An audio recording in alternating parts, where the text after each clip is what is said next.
Halo teman-teman semua, Assalamualaikum warahmatullahi wabarakatuh. Di video kali ini saya ingin berbagi tentang niche teman-teman sekalian. Ada pertanyaan menarik nih, ini wajib kita jelasin kepada teman-teman, terutama teman-teman YouTuber pemula.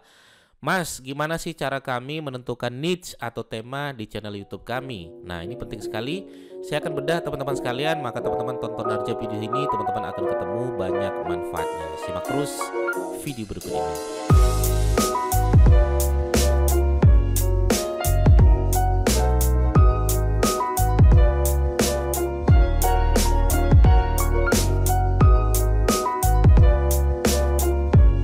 Oke ya, menarik nih ya teman-teman sekalian, niche atau tema di channel YouTube kita. Saya pernah mengatakan seperti ini, Mas, kalau bisa ya buatlah channel yang satu niche saja. Ya, jadi kalau teman-teman misalnya punya banyak niche nggak bisa, gado-gado tuh nggak bisa teman-teman sekalian. Hampir nggak pernah saya menemukan ada channel gado-gado tuh rame, kecuali artis, kecuali dia emang terkenal. Tapi kalau kita YouTuber pemula, saran saya satu channel fokuslah satu tema atau satu niche. Misalnya nih, ya teman-teman misalnya senang olahraga, akhirnya bikin konten tentang olahraga. Teman-teman senang ya istilahnya tentang kesehatan, akhirnya bikin konten tentang kesehatan. Ya sudah, fokusnya satu niche. Misalnya kayak saya nih, saya bikin tentang tutorial digital marketing, SEO, YouTube, itu saya jadikan satu karena emang berhubungan tentang digital marketing. Ya, kemudian saya bikin konten lagi tentang mengaji, akhirnya saya pisahkan. Didik mengaji saya pisahkan sama Didik Arwinsa saya pisahkan menjadi dua channel karena dua niche teman-teman sekalian. Oke. Nah, sekarang pertanyaan gimana cara kita menentukan niche ya? Baik, pertama saran saya adalah teman-teman sesuaikan aja dengan hobi teman-teman sekalian ya. Misalnya nih, hobi teman-teman sekalian adalah memasak misalnya. Ya sudah, bikin aja konten tentang memasak. Ya, karena hobi tentang memasak adalah sesuatu yang bisa dinikmati oleh orang lain gitu. Tapi tidak sekedar hobi ya teman-teman sekalian. Kalau bisa hobi kita bisa dinikmati oleh orang lain ketika kita aplikasikan menjadi sebuah video ya. Contoh misalnya hobi saya memasak nih Mas Didik, akhirnya bikinlah konten tentang memasak. Sekarang pertanyaannya, apakah memasak bisa dinikmati oleh orang lain ketika kita membangun sebuah konten tersebut? Kalau misalnya bisa, ya sudah, silakan teman-teman bangun konten memasak. Ya sudah, akhirnya bikinlah konten tentang memasak, tutorial memasak, misalnya tutorial memasak. Cek aja nanti di YouTube ya, tutorial memasak spasi. Ya, nanti ketemu di situ tutorial memasak daun ubi ya, daun ubi tumbuk, tutorial memasak soto, tutorial memasak sop dan lain sebagainya. Nah, nanti banyak sekali di situ yang bisa teman-teman jadikan ide niche sesuai dengan niche teman-teman sekalian. Ya, jadi kita sesuaikan aja dengan hobi teman-teman sekalian. Mas, hobi saya banyak, gimana dong Mas Didik? Misalnya hobi saya memasak, akhirnya bikin konten tentang memasak, bikin channel tentang memasak. Tapi saya punya hobi lagi teman-teman sekalian nih, ya dia bilang seperti itu. Hobi saya yaitu senang merawat kucing, senang main dengan kucing. Ya sudah, bikin aja konten baru yang sesuai dengan bakat teman-teman sekalian atau hobi teman-teman sekalian. Akhirnya bikin aja channel baru namanya yaitu bermain bersama kucing atau My Life ya, bersama kucing. Nah, hidupku bersama kucing. Ketika main bersama dengan kucing jadi konten, ngasih makan kucing jadi konten, jalan-jalan bersama kucing jadi konten. Nggak masalah. Bahkan kemarin saya ketemu dengan beberapa teman-teman YouTuber lain, dia hobinya camping. Ya, hobinya camping ya di atas gunung ya. Pokoknya setiap seminggu sekali itu camping. Gimana dong Mas Didik? Saya bilang seperti ini. Sudah, jadikan aja konten tentang camping. Ya, sudah, aktivitas tentang camping dibikin konten, selama perjalanan dibikin konten, persiapan apa saja untuk camping jadikan konten.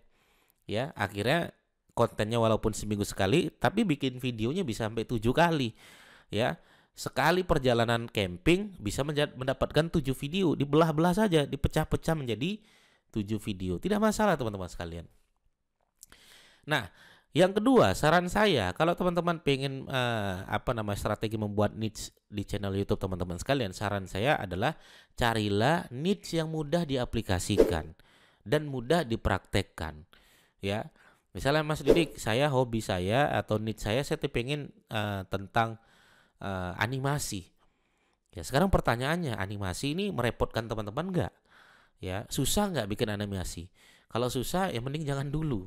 Karena biasanya YouTuber pemula tuh kekurangannya cuma satu tuh. Ya, saya tahu banget tuh. Kekurangannya yaitu mereka tidak mau ngupload setiap hari. Mereka tidak mau komitmen konsisten.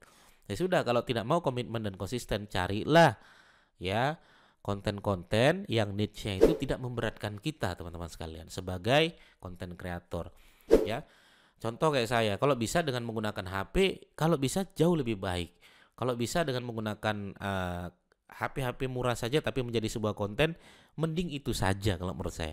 Daripada teman-teman sekalian langsung berpikir harus beli kamera yang bagus, harus sewa editor yang baik. Ya boleh, tidak masalah, tapi kalau itu memberatkan, nanti sesuatu yang memberatkan itu menjadi tidak ya panjang usianya. Biasanya seperti itu. Kenapa orang-orang tadi itu yang kualitasnya bagus bisa bisa mereka panjang usianya, panjang umur channelnya? Karena mereka punya tim, sehingga nggak merasa memberatkan. Ya kalau teman-teman pengen membangun sebuah tim, silakan teman-teman sekalian. Nah itu syarat yang kedua ya. Saran saya yaitu carilah niche yang tidak memberatkan. Carilah niche yang memudahkan teman-teman semua.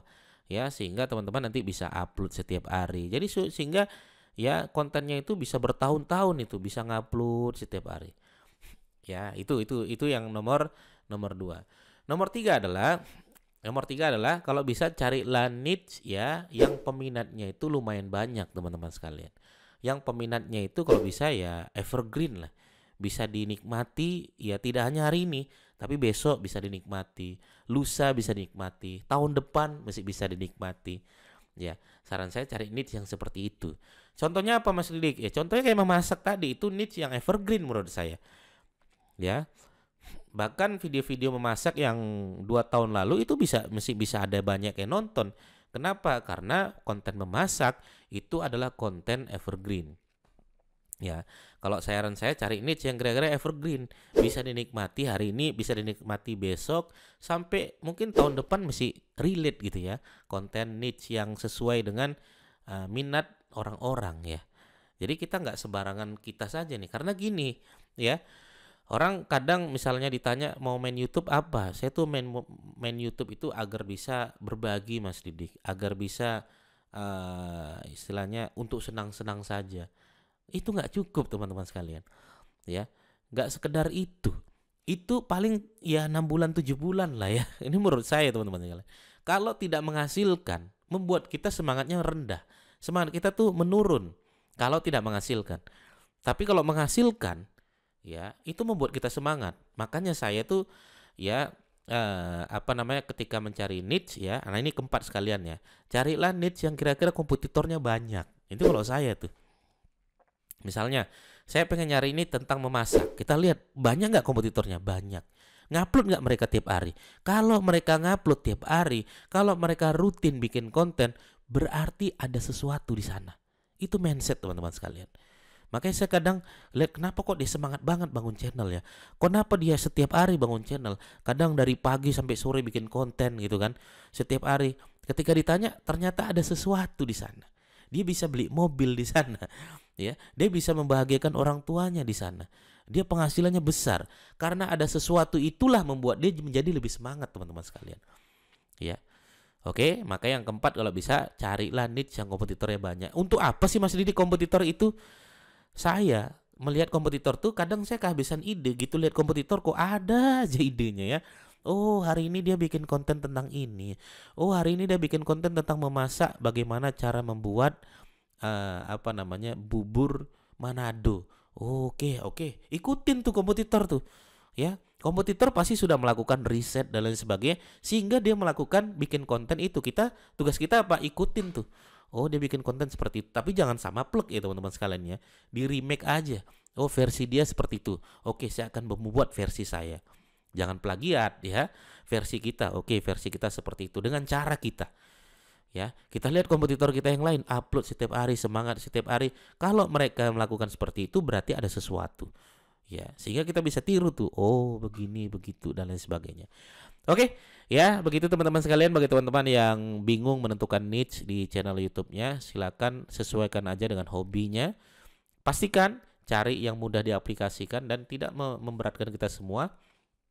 Dan juga cari yang kira-kira peminatnya banyak, bisa dinikmati semua kalangan, baik itu hari ini bisa dinikmati, besok bisa dinikmati, bahkan tahun depan bisa dinikmati. Dan terakhir, carilah niche yang kompetitornya banyak, sehingga nanti teman-teman sekalian nggak buntu. Ya tahu, oh ternyata mereka terus ngupload nih, kita juga ikut, jangan berhenti. Terima kasih teman-teman sekalian. Bagi teman-teman yang mau kasih masukan boleh ya, silakan komentar aja di kolom komentar saya. Mudah-mudahan nanti saya akan masuk di materi tentang promosi channel teman-teman sekalian. Yang mau saya promosikan, komen dong ya di kolom komentar saya. Terima kasih atas perhatiannya. Sampai ketemu lagi di video saya berikutnya. Assalamualaikum warahmatullahi wabarakatuh. Bye bye.